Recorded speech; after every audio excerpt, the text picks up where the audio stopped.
Hey there. Subscribe to my channel. And also press this bell icon. Orang tua, perempuan, lemah, mereka nggak bisa gitu. Nabi SAW malah bertakbir. Ini pelajaran penting teman-teman. Banyak di antara muslimin belum memahami. Kalau makin besar makarnya musuh, upaya mereka makin besar, itu makin dekat kemenangan. Perlu garis bawah ini teman-teman sekalian. Kalau makin besar makar mereka, maka makin dekat sekali kemenangan. Dan banyak sekali perilaku-perilaku orang kafir itu sangat berhubungan dengan kesuksesan kehidupan seorang muslim. Saya kasih contoh.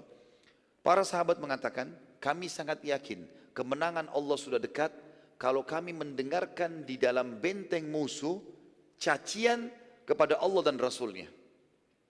Kapan mereka sudah sampai pada mencaci Allah dan Rasulnya, menang pasti akan datang udah. Kalau mereka tidak begitu, mereka cuma diam-diam saja, mereka mempertahankan diri mereka, masih butuh upaya. Jadi ada yang langsung tiba-tiba membuka pintu dari langit diberikan kemenangan kalau mereka sudah makarnya makin jadi. Seperti itulah kurang lebih. Dan juga teman-teman sekalian, Allah pada saat kita sudah tahu seperti ini dan berusaha menyerang, mempertahankan Islam, pasti Allah akan berikan kemenangan. Dan ini makna dari perkataan Nabi SAW. Mereka berkhianat, terbuka pintu dari langit loh itu. Mereka akan dihukum sama Allah. Pasti. Dan kita akan lihat nanti dalam pelajaran kita juga, bagaimana Allah Subhanahu Wa Taala membinasakan suku Quraidah. Memalukan mereka. Laki-lakinya, personel-personelnya semua terbunuh nanti di tangan kaum muslimin. Pada saat itu karena Nabi SAW bertakbir dengan sangat besar, suara beliau SAW diangkat, maka tersebarlah berita kalau suku Quraidah telah berkhianat. Berarti sekarang keadaannya adalah parit bisa diserang oleh musuh kalau mereka lalai sedikit. Di sisi lain di pojok ada benteng Quraidah. 1000 pasukan muslim sibuk di situ, di parit. Di dalam benteng Quraidah sendiri 1000 pasukan. Artinya kalau 1000 lawan 1000 itu sudah berimbang. Tapi di luar ada 10.000 orang ini. Kita bayangkan teman-teman kalau kita di posisi para sahabat waktu itu. Luar biasa butuh keimanan. Kotanya sudah dikepung gitu kan. Kaum munafik pada saat sudah mendengar pengkhianatan suku Quraidah, mulai terlihat satu persatu mulai meninggalkan parit tadi dan mereka keluar dari pasukan muslimin ya. Sampai-sampai mereka berusaha mempengaruhi pasukan muslimin. Ada sebagian mereka terpengaruh. Di antara sahabat dikatakan, coba sudah berkhianat loh. Di depan 10.000 orang. Di sini ada 1.000 orang. Kita kalahin. Lebih baik kita mengalah. Kita ngalah, serahkan aja Madinah sudah selesai. Keluar semua orang-orang munafik ya. Dan pada saat itu teman-teman sekalian, orang munafik itu tidak banyak, sekitar 20-30 orang. Tapi ini sumber gosip. Lepar sebar sana berita, sebar sana berita. Jadi ada banyak sahabat terpengaruh. Dalam beberapa asar disebutkan, sampai-sampai dari 1.000 orang sahabat, berapa puluh munafik, berapa orang munafik keluar. Tentu tadi yang ke rumah Jabir 1.000 itu semua murni sahabat. Orang munafik nggak ada yang ikut di situ. Jadi riwayat Bukhari tadi menjelaskan yang makan di rumah Jabir 1.000 orang itu adalah semua sahabat yang mulia, tidak ada orang munafik di situ. Orang-orang munafik yang puluhan orang ini keluar dari tempat tersebut lalu mempengaruhi sahabat-sahabat sampai di parit tersisa 300 orang. 700 orang kembali ke rumah mereka. Khawatir jangan sampai Quraisy buka benteng, keluarganya diserang. Bukan meninggalkan Nabi SAW, tapi mereka berpikir bingung mau harus bagaimana nih, bertahan di parit atau mempertahankan keluarga-keluarga mereka. Dan ini kita lihat teman-teman, lihat bagaimana efek daripada pengkhianatan suku Quraidah. Garis bawahi kalimat ini karena nanti kita akan bahas ada bab khusus ya, pengepungan dan ya, peperangan melawan suku Quraidah setelah perang Ahzab nantinya. Suku Quraidah yang mulai merasa bagian dari pasukan Ahzab, mulai sombong. Perlu kita ketahui teman-teman, waktu Huyai bin Akhtab datang berbicara dengan Ka'ab bin As'ad tadi, itu terjadi sore. Pasukan Quraisy datang menjelang asar, sudah mau maghrib sore ya, sore lah ya. Kemudian dia langsung negosiasi tadi setelah dia tidak bisa negosiasi pada malam itu juga. Sa'ad bin Ubadah, Sa'ad bin Mu'ad datang sebelum maghrib. Pengkhianatan sudah terjadi gitu kan, di malam hari itu. Maka malam itu Nabi SAW lagi bermusyawarah dengan para sahabat. Kira-kira apa jalan keluar. Dan perlu kita tahu teman-teman pada saat itu musim dingin. Dinginnya luar biasa. Dan Madinah ini terkenal kalau dingin, bisa sampai 5 derajat, bisa sampai 2 derajat ya. Kami waktu masih mahasiswa di sana luar biasa memang ya. Kalau pas lagi musim dingin, agak beda dengan Mekah, karena Mekah banyak gunung-gunung, Madinah itu datar. Jadi musim dinginnya merata, seperti itulah. Waktu itu perang Ahzab lagi musim dingin luar biasa. Teman-teman sekalian, orang-orang Quraidah, anak-anak prajurit-prajurit mereka dan pimpinan mereka saling berkata begini.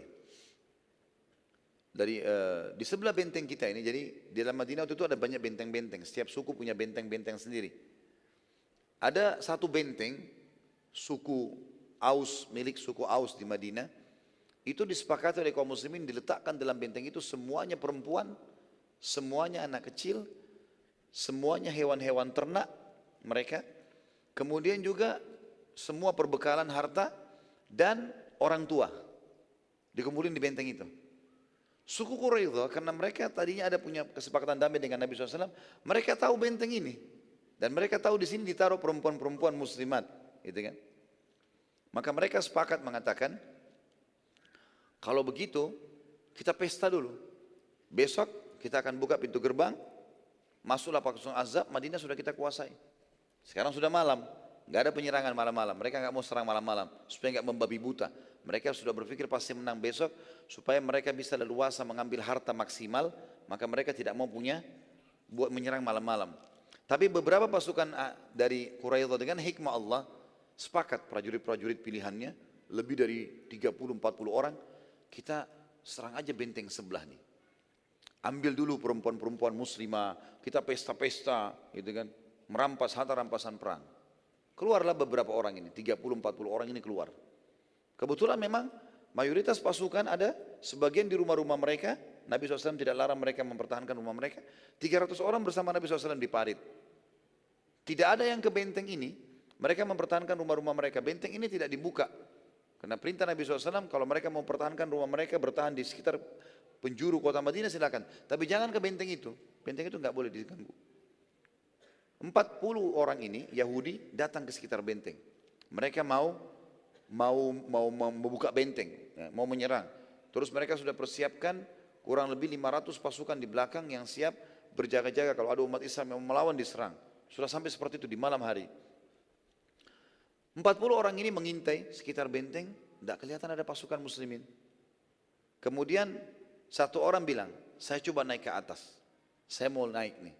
Kebetulan muslimin, waktu itu orang-orang tua, diantaranya ada orang sangat tua, sahabat Nabi yang mulia namanya Hassan ibn Thabit radhiyallahu anhu, umurnya waktu itu sudah 80-90 tahun, penyair Nabi SAW, dan tidak punya keterampilan perang gitu. Beliau dilarang oleh Nabi SAW untuk ikut berperang. Hasan bin Thabit lagi di atas benteng bersama dengan banyak wanita muslimah. Tapi mereka sembunyi. Ngelihat tahu ini ada 40 orang di bawah lagi keliling-keliling. Ini takutnya nanti buat masalah ini. Salah satu wanita yang ada waktu itu bibinya Nabi SAW. Sofiyah binti Abdul Muttalib radhiyallahu anha.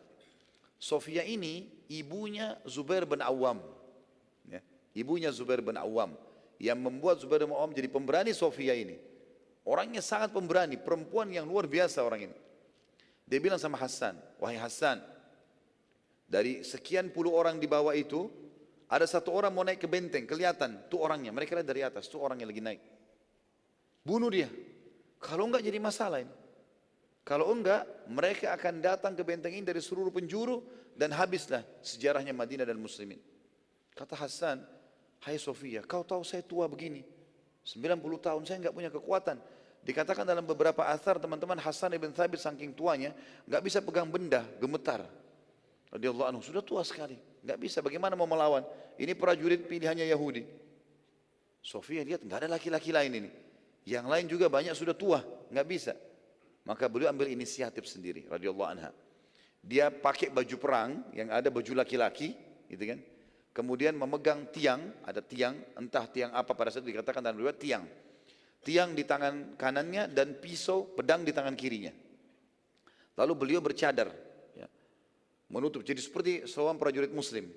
Lalu dia mendekati tembok, kan tembok tinggi. Pada zaman itu tembok di atas 10 meter, tingginya tinggi sekali. Naiklah satu orang ini. Dia tidak sangka kalau di atas itu ada orang yang menunggu. Sofia sudah nunggu radhiyallahu anha. Begitu dia naik, dia baru loncat masuk ke dalam, dipukul oleh Sofia dengan besi, kepalanya, dengan sangat keras. Sehingga kepalanya mengeluarkan darah si Yahudi ini. Dan tanpa menunggu, Sofia melempar besinya tadi, tiangnya itu, lalu memenggal kepala Yahudi dengan pedang. Langsung ditebas kepala Yahudi, putus kepalanya. Tiba-tiba saja pada saat itu, darah ngucur di sana sini. Pada saat itu, karena di sisi yang orang Yahudi naik ini kebetulan tidak ada orang. Hey there. Subscribe to my channel. And also press this bell icon.